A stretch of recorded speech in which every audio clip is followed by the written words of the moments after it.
It's nothing personal, but this question drives me crazy because I find it so confusing. People ask me, as a financial dominatrix who charges their subs a weekly tribute, what do I do if a sub is paid bi-weekly and they don't get paid every week?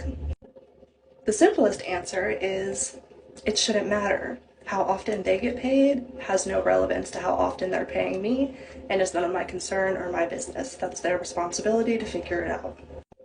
But the even more simple answer is that if they get paid every other week and they have to pay me every week, when they get paid every other week, they would set aside 2 weeks of tribute so they would have it. If your rent is due on the 1st of the month but you don't get paid until the 15th, you don't tell your landlord that you can't pay until the 15th because that's when you get a paycheck.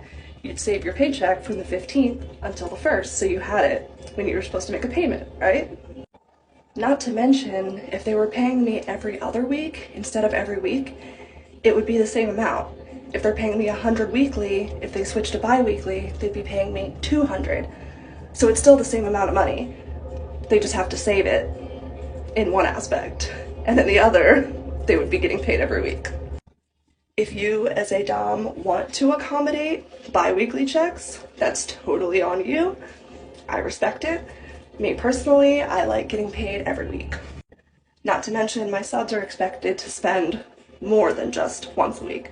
They're expected to send every day, every other day, as often as they can.